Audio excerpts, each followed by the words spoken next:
Hey everyone, this is Working Bear, and today we're going to talk about something super practical, the 8D report.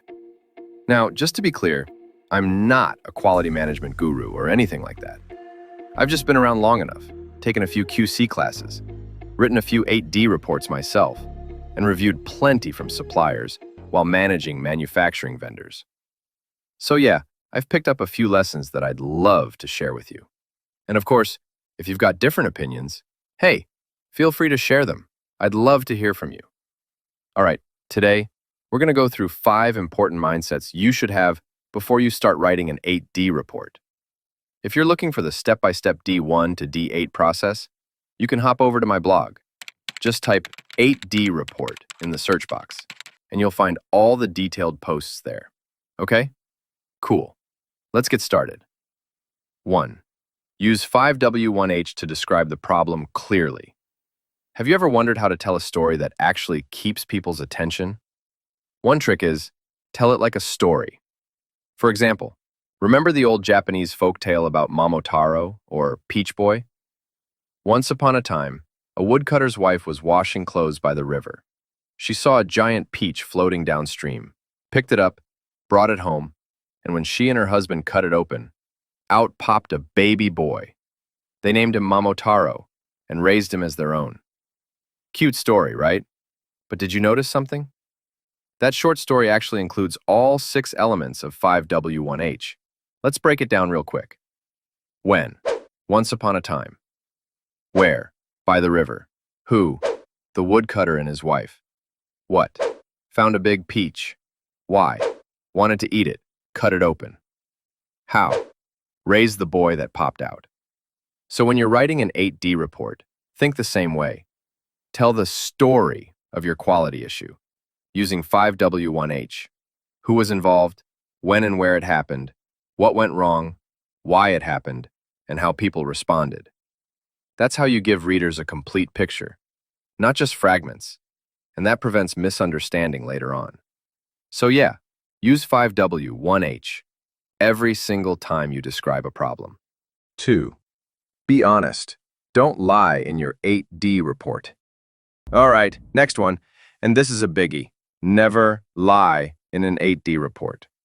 Because once you tell one lie, you'll need 10 more to cover it up. Sure, sometimes you might feel pressure to make your report look better. It's okay to omit certain details or soften some points if needed. But never, ever make up fake data or stories. You never know when a sharp-eyed customer or auditor will check your report line by line. And if they catch something inconsistent, your credibility's gone. Totally gone. So remember, you can hide some info, but don't make things up. 3. 8D report is not a one-man show. Okay, here's something a lot of people forget.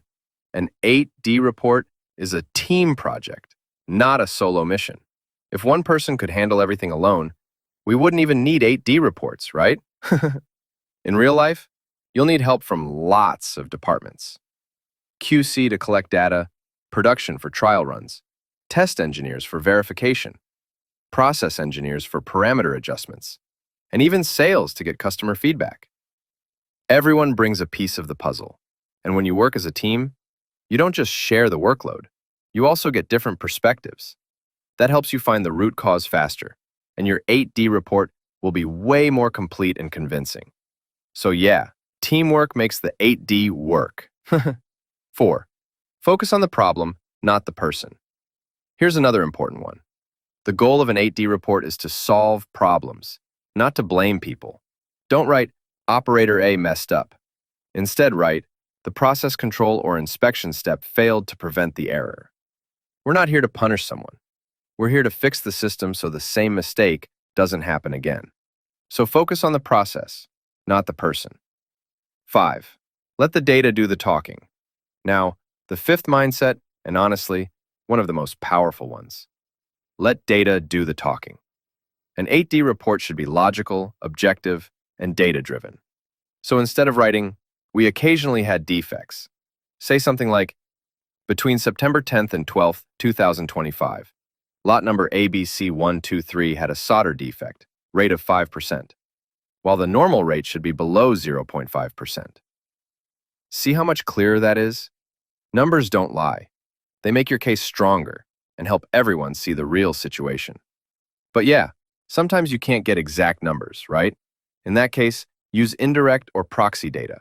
For example, if you're talking about surface scratches, you can define levels like Level 1, visible but not felt with a nail. Level 2, felt with a nail but not with a fingertip. Level 3, easily felt with a fingertip. Or, if a customer says, "This part often jams," you can record how many times it jams in 100 operations, like 5 jams out of 100 cycles. That's still measurable, and measurable means manageable. Wrap up. All right, quick recap. Before you start writing your 8D report, remember these 5 key mindsets. 1. Use 5WH to tell the full story. 2. Be honest. 3. Work as a team. 4. Focus on processes, not people. 5. Let data do the talking. Next time, we'll talk about what an 8D report really is, who it's for, and when to use it. All right, that's it for today. And again, these are just my personal thoughts. I'm not a certified quality expert, just a working bear sharing a bit of experience from the shop floor. If you've got different views or maybe your own 8D war stories, I'd love to hear them. Drop a comment or send me a message. And hey, if you're into electronics manufacturing topics, don't forget to subscribe to Working Bear's YouTube and podcast channels. Hit like, subscribe, and share if you found this helpful. All right, that's it for today.